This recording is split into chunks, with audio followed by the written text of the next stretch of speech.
Dilemas, episódio 47. E aí, Luanda, tudo bem com você? Tudo bom, Pedro? Tudo bem com vocês, Dilemers? Como é que vocês estão? Como é que foi essa última semana de vocês? Viajaram? Passearam muito? Espero que não. Espero que não, porque muita O irresponsabilidade, povo né? não Gente que tá sabe, saindo. mas a gente ainda deveria estar isolado. Que coisa estranha as pessoas indo pra rua, né? Que coisa bizarra. Falta de compromisso com o coletivo. Começando o dia assim, com esse recadinho gostoso, né? Sai de casa não, pessoal, tá bom? E solta a vinheta, Cabode. Dilema vem do latim. São duas premissas, pontos de vista contrários. E aí, ao ceder ou negar uma delas, se chega a um novo lugar, Um problema que é um confronto entre duas soluções. no dicionário hipster, treta. Situações embaraçosas. Dilema É um problema a ser resolvido, ou não. a ser entendido. Putz, discordo. É? Então temos um dilema. Bem-vindas e bem-vindos. Esse é o Dilemas, Dilemas. podcast com Lua Barros. E Pedro Fonseca. O dilema dessa semana foi mandado por uma Valentina, que é mãe, e eu confesso que eu fiquei muito tocada pelas palavras dela. Tá, posso ler aqui? Por favor. Lá vou eu. Meu dilema de hoje é sobre a adolescência. Meu pequeno Enzo tem 13 anos. Sempre fomos muito próximos. Eu, meu companheiro e meu pequeno Enzo. Paulistanos, nos mudamos da Selva de Pedra para a cidade de Gelo, Curitiba, pelo clima e pessoas, quando meu pequeno Enzo estava com 3 anos.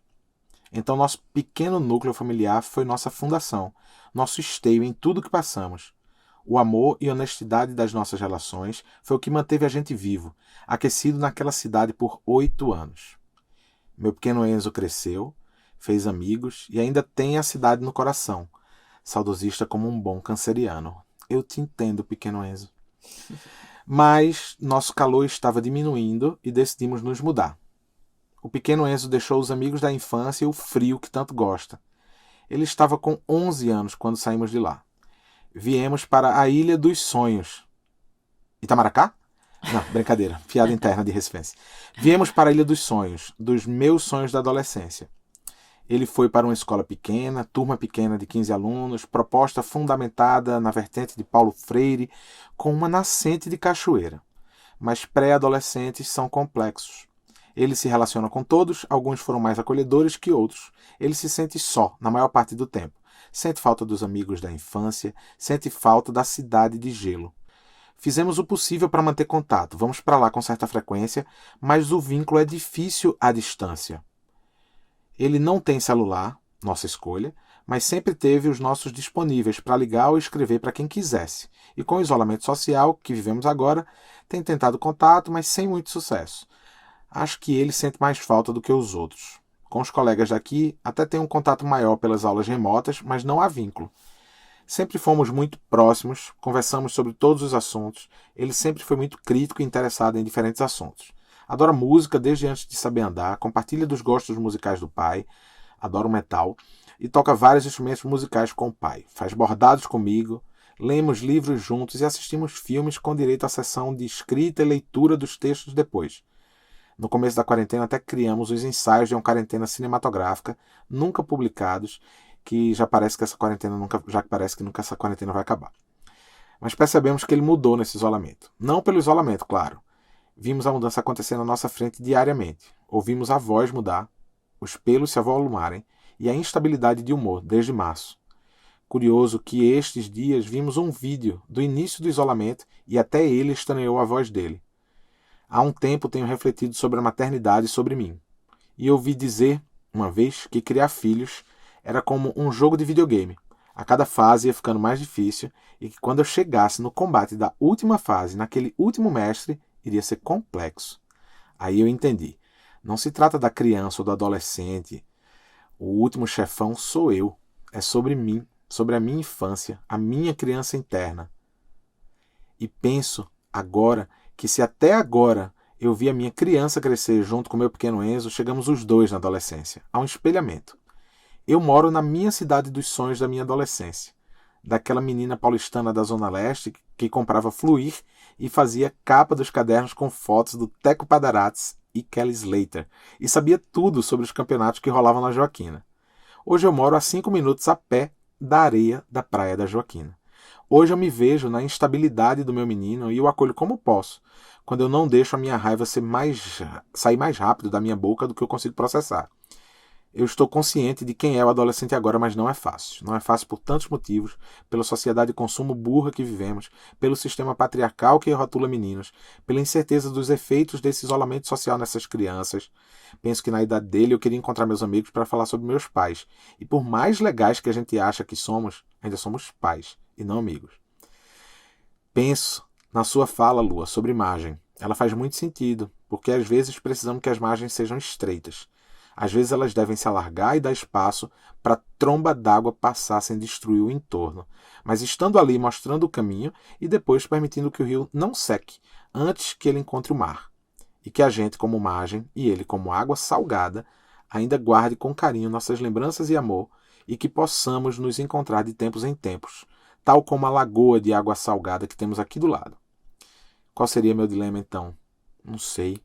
Talvez ouvir mais de vocês sobre o dia a dia de um adolescente que não quer tomar banho todo dia, que não quer lavar a louça, que mesmo com os combinados sobre tempo de tela, 2 horas por dia, e videogame, 12 horas totais a serem gastas de sexta até domingo, e divisão de tarefas, muitas vezes parece estar alheio ao mundo ao redor, centrado no seu egoísmo. Não quer falar com os avós, tios e primos, sem vontade de aprender nada. Já disse recentemente que não tem vontade de aprender nada com ninguém, sobre cursos online. Por vezes parece aquele bolsominion maldito que sai na rua sem máscara, escarrando na calçada. Figura de linguagem, que fique claro. Manda, pode fique à vontade. Ai, pra Valentina, começar. me abraça! Me abraça, minha amiga. É, eu também. Me abraça também. Vamos fazer um abracinho coletivo aqui, nós? Gente, eu fiquei muito mexida com esse e-mail. Que pancada, eu não tinha Muito lido. mexida. Na verdade, esse e-mail continua e aí ela fala, ela traz um outro dilema que é o dilema dela, que é maravilhoso também. Depois a gente grava esse outro dilema sobre você, Gente, Valentina. Mas eu amei conhecer sua história.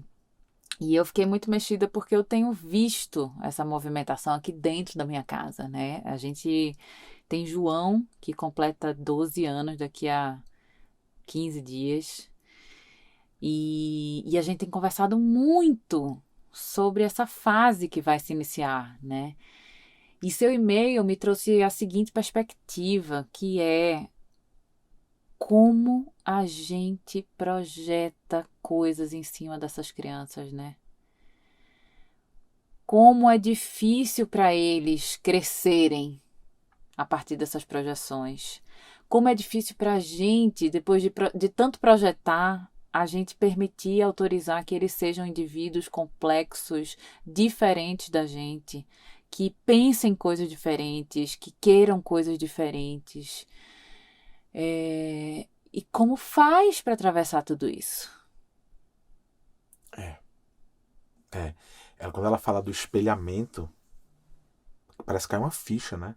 A grande ficha de Laerte, né? Do cartão, vem vindo assim. Parece que esse espelhamento é muito isso, assim. Por mais que a gente tente evitar esse pensamento sobre as reproduções, de repente a gente se vê diante da gente. E essa fase que o pequeno Enzo dela tá, que é muito parecida com o nosso João, ela é muito peculiar. Hoje a gente falou sobre isso.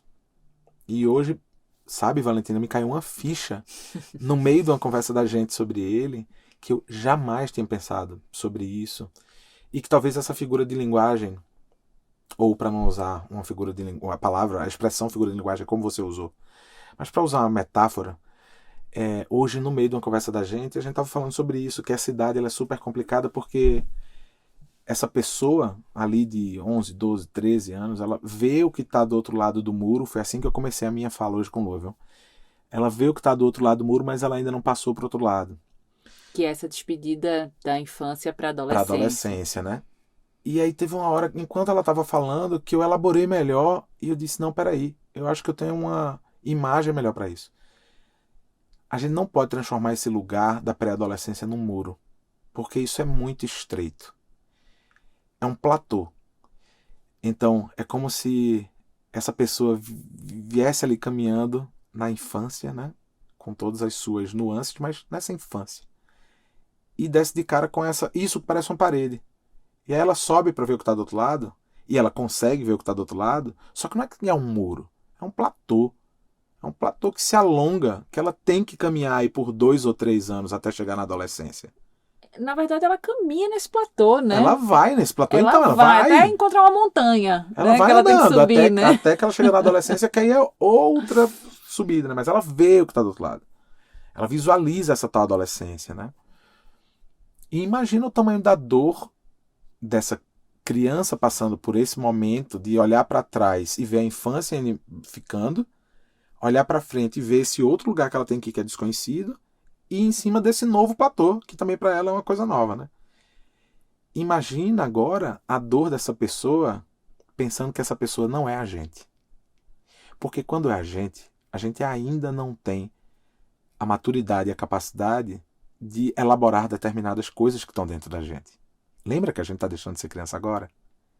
Quando a gente sobe nesse platô? Há um movimento psíquico muito intenso, né? Muita coisa ao mesmo tempo. Então a pessoa sobe no platô, tem uma nova visão sobre o que está diante de si, tem uma nova visão sobre aquilo que deixou para trás, que até pouco tempo ela caminhava, olha para aquilo atrás e acha que tem um abismo, porque a olhada para trás no platô, quando você não vê o chão, que é a infância, é um abismo, você causa um distanciamento muito grande, você olha e já não se reconhece.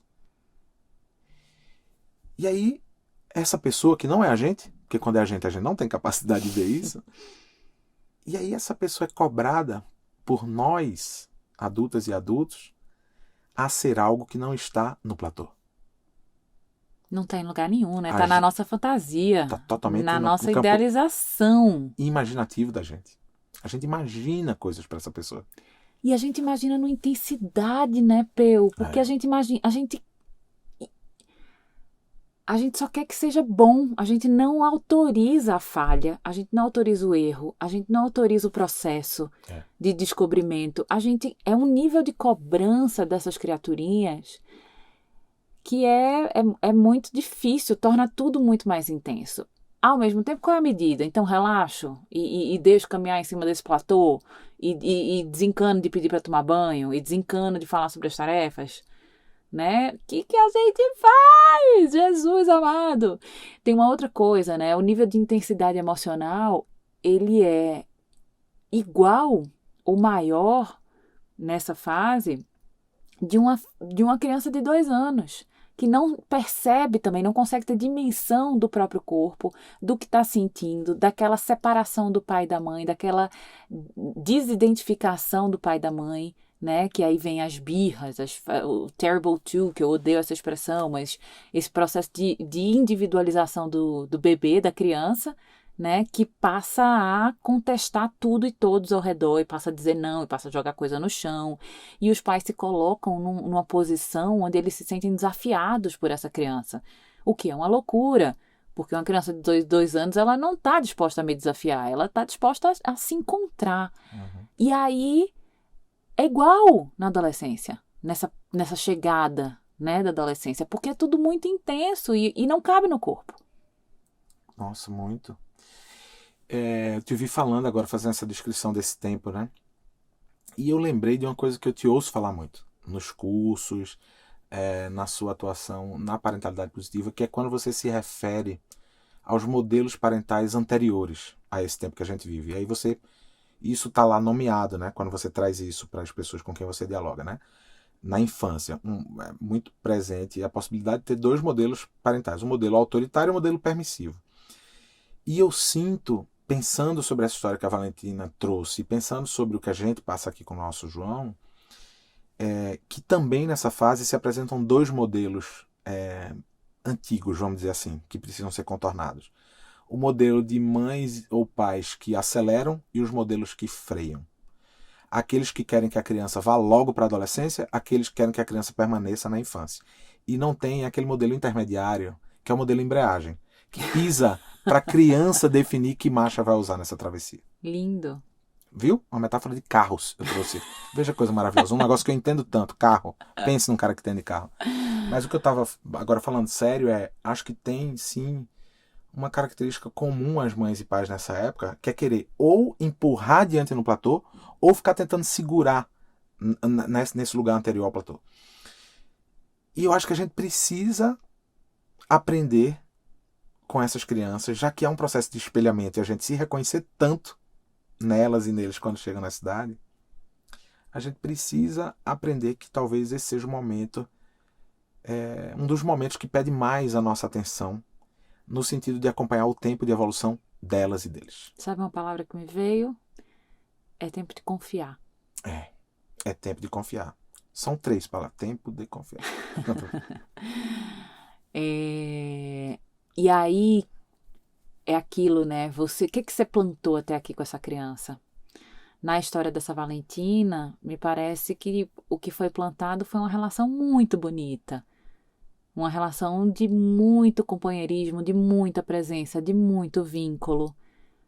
O menino lê junto, borda com a mãe, toca com o pai, né? Então tá tudo certo. Foi consolidada uma referência ali. Sim. É muito triste quando chega nessa fase, você olha e diz assim, cara, não construí. No caso deles, não tem isso. Ela construiu, eles construíram, ela e o companheiro construíram com esse pequeno Enzo. E aí agora é hora de confiar. Sim. É tempo de confiar. Confiar no que foi plantado, confiar nesse tempo. Só que a gente não aprendeu a confiar nos nossos filhos, né? A gente não exercita esse olhar para eles. Não, e é muito louco, porque a gente constrói na infância a tal da autonomia, mas essa autonomia, mesmo construída de forma muito sólida, ela é baseada muito nas nossas expectativas diante de como aquele ser humano vai reagir diante da autonomia que possui. E não o contrário. Como é que eu vou reagir diante da autonomia dessa pessoa?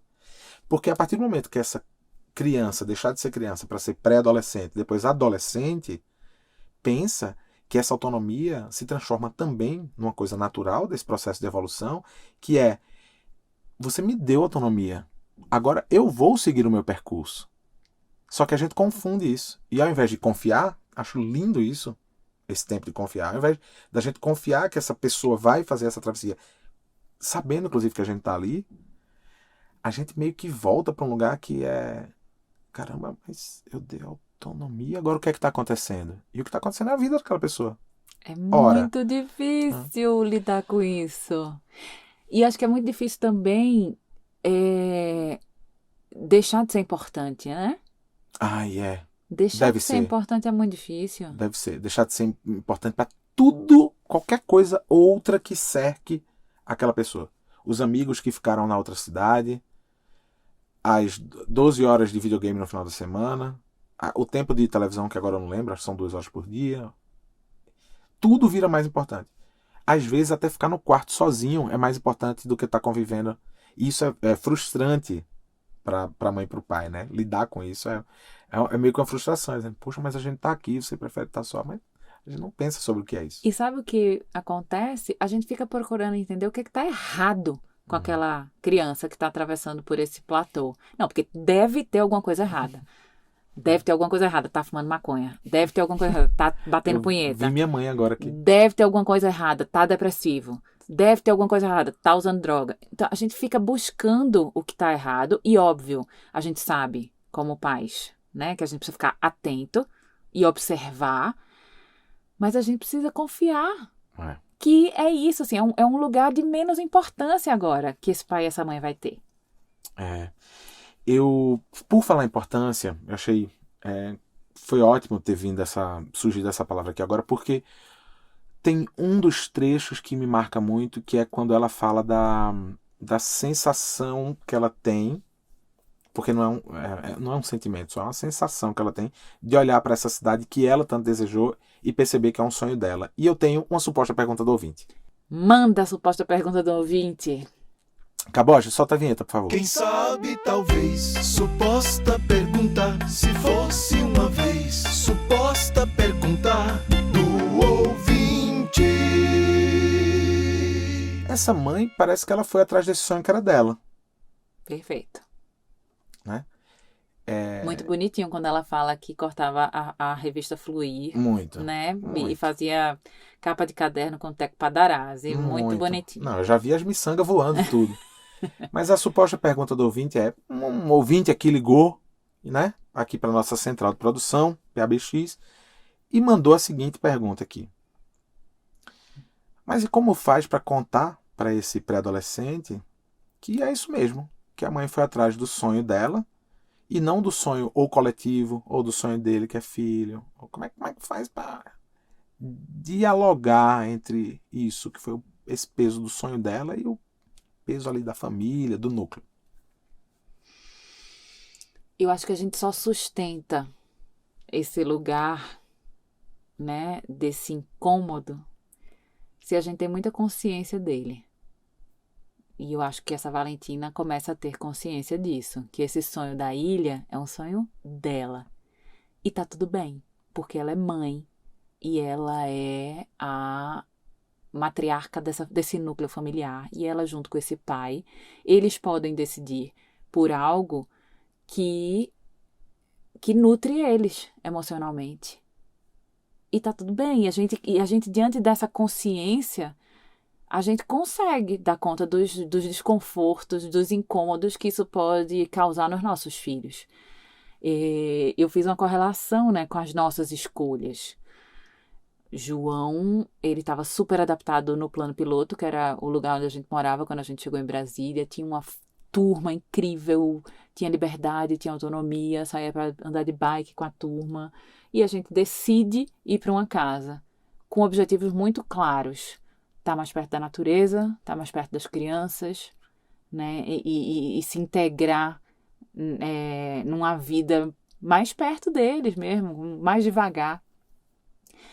E é só porque a gente tem certeza do que regeu a nossa decisão que a gente consegue acolher João nos incômodos dele, nos desconfortos dele, nas insatisfações dele, porque ele, durante muito tempo, ele odiou a nossa decisão. E ele não precisa gostar. Tá tudo bem, filho, vem cá, vamos conversar sobre isso. Eu entendo. No caso desse Enzo, né, desse Enzinho, assim, eu entendo que você gosta muito de Curitiba. Mas pra gente, como família, era muito importante ter vindo pra cá. A gente acredita nessa decisão da gente.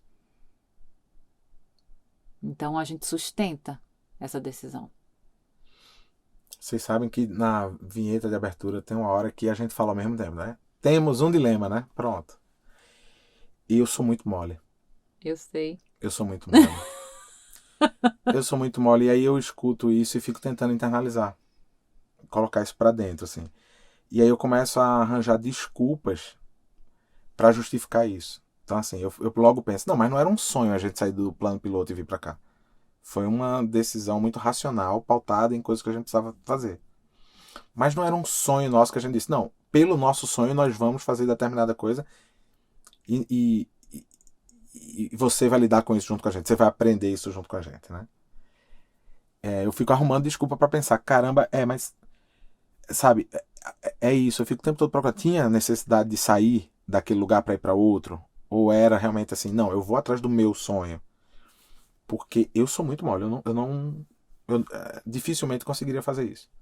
Tipo, chegar pra, sabe, ter uma conversa com os nossos filhos e dizer assim, não, então a gente tá tudo bem, confia aqui no papai, viu? A gente tá indo, meu sonho vocês sabem, morar em Londres. Então, estamos indo e vai dar tudo certo, confia aqui e tal. Chegasse lá, começasse uma crise dessa, eu acho que eu ia, meu Deus, eu ia bater um cagaço e dizer, não, vamos voltar, né, gente, lá para aquele cerradinho, velho.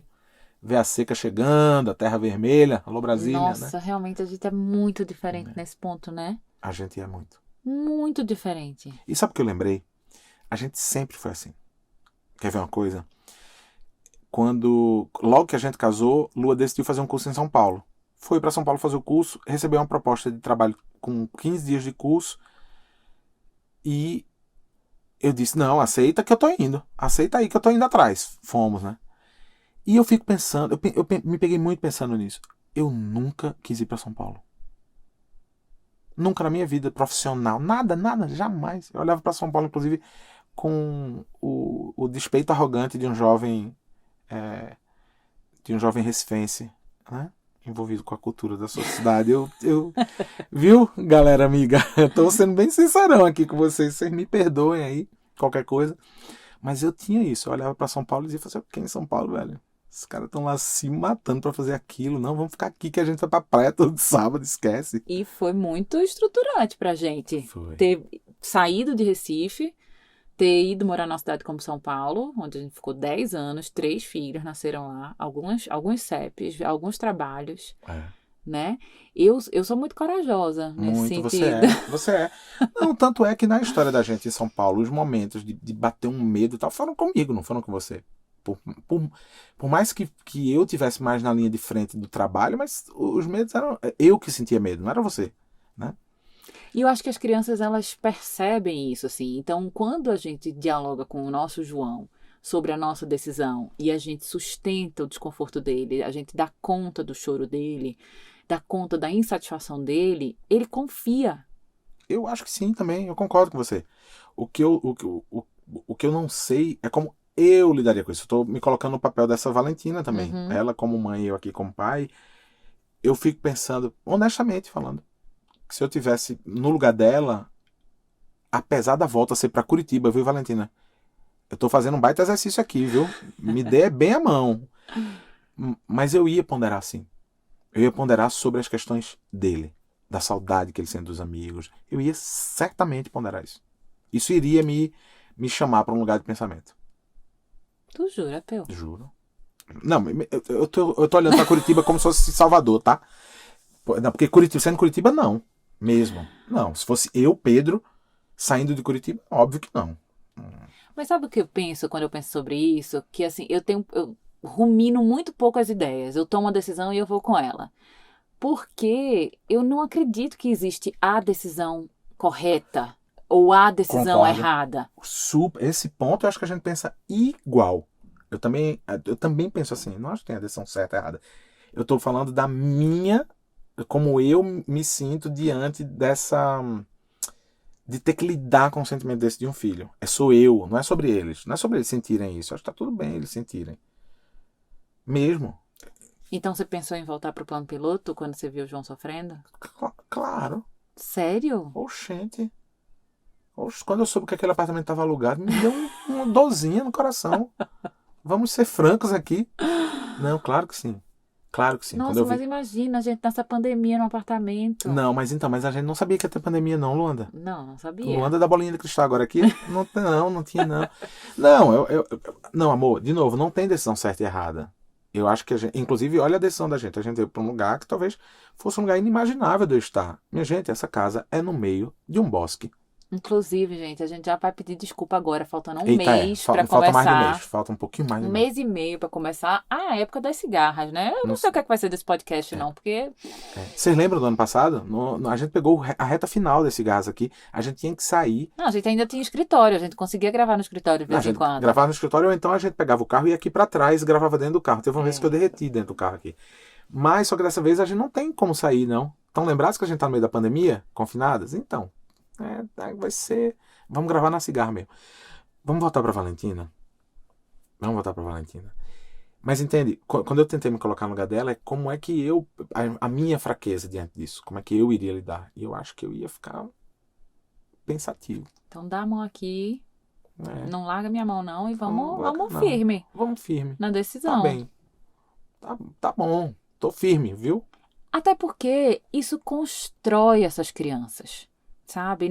Quando ela diz assim, ele tá solitário. Que medo é esse que a gente tem dessa solidão, gente? Sabe? Essa criatura que atravessa essa adolescência desse lugar mais quieto, mais só, né? Mais tedioso, sei lá. Não acho que existe um lugar mais tedioso que Curitiba, gente. Assim, desculpa Curitiba. Mas, pô, entre Curitiba e Floripa, né? Não, eu, Pedro, não vou opinar sobre essa questão entre as duas Tá bom, cidades, não. É tudo melhor bem. me manter bem fora. Não, mas eu entendo que dói ver o filho atravessando isso, mas isso não é ruim. E isso também não é determinante nesse ponto assim, então a vida dele acabou porque eu tomei essa decisão de correr atrás do meu sonho, entendeu? É isso, assim, é se achar muito importante. Somos menos importantes e essas criaturas, elas se refazem. A gente tem uma capacidade de se refazer na vida, do que quer que a gente atravesse. Ele pode, daqui a 10 anos, contar, putz, eu atravessei uma adolescência mais sozinho. E por que isso é ruim? Não é necessariamente ruim. E quando a gente está firme nas nossas decisões, quando a gente está observando, quando a gente deixa essa porta aberta para o diálogo e para a conversa, a gente cria esse canal de comunicação com eles.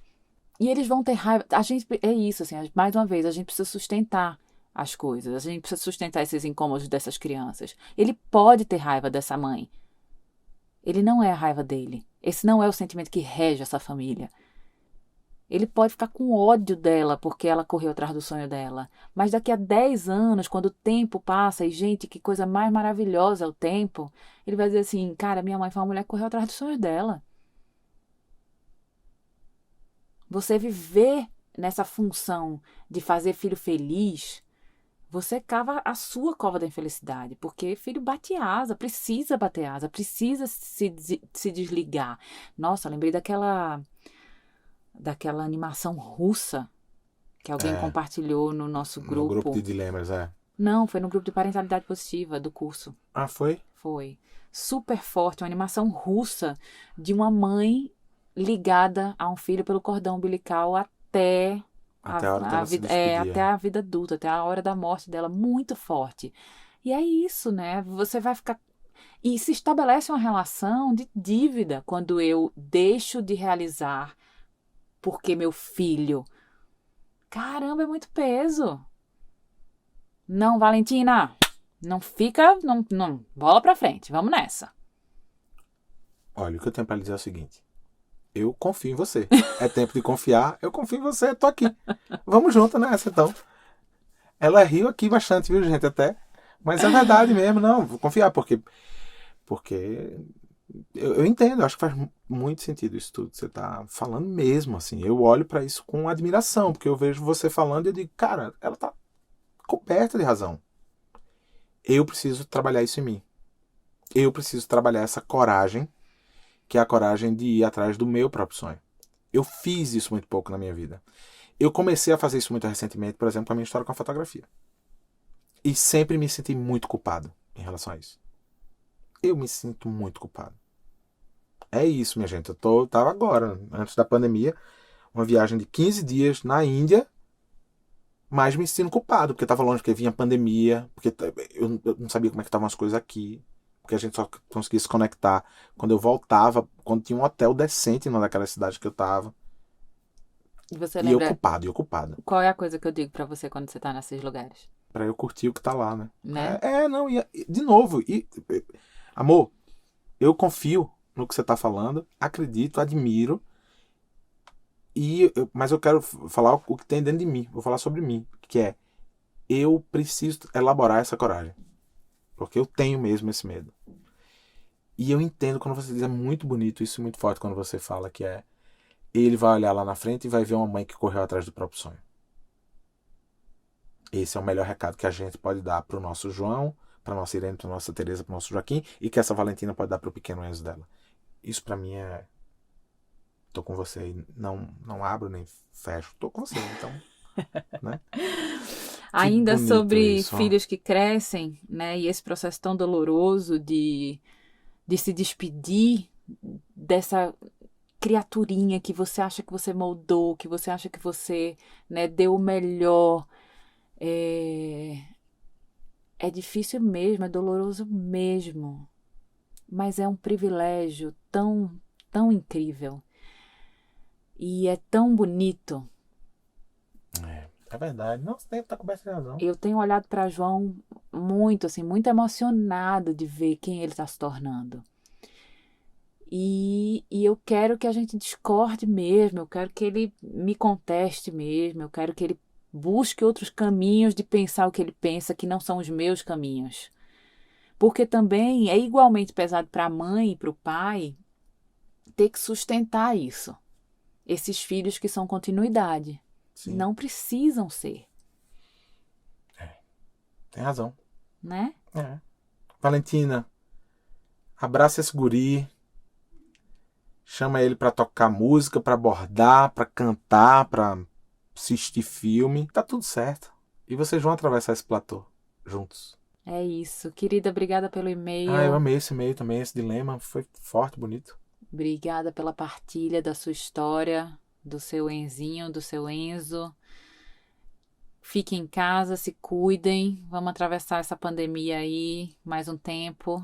É isso, a gente, assim, a comunidade dos dilemas, ela tá bombando, né? A gente tem a comunidade dos dilemas raiz, hoje tem perto de 300 pessoas lá dentro, tá lindo de ver. O que acontece se a pessoa virar dilema raiz? Vou contar um exemplo. Conta. Ontem, por exemplo, a gente teve um encontro exclusivo para a comunidade de dilemas raiz com Carolina Nalon, especialista em comunicação não violenta.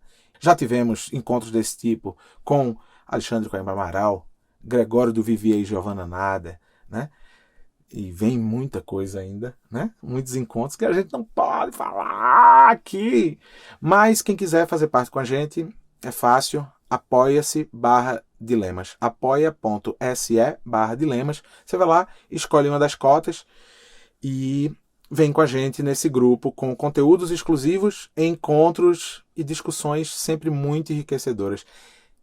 Tu não acha muito maluco quando tu olha aquele grupo no Telegram funcionando, as pessoas realmente terem transformado por elas próprias aquilo numa comunidade que dialoga? Hoje estavam falando sobre uma das pessoas fez uma pergunta sobre trabalho e apareceu um caminhão de gente para ali junto com ela para construir junto. Você viu isso? É lindo. Rapaz, é muito forte. É lindo. E gente, mandem seus dilemas. Não que não esteja chegando não, porque tá chegando, viu, gente? Mas mande seus dilemas sim, a gente tem muita alegria de escolher, trazer para cá, dialogar e depois, principalmente, talvez uma das melhores partes, receber o e-mail, depois que a gente grava, das Valentinas e dos Enzos que mandaram os e-mails dizendo ouvi. É muito legal essa Nossa. Parte. Obrigado. Até a próxima quinta. Um beijo. Beijo. Solta a vinheta, Caboge. Dilemas. Mostre os seus que a gente mostra os nossos.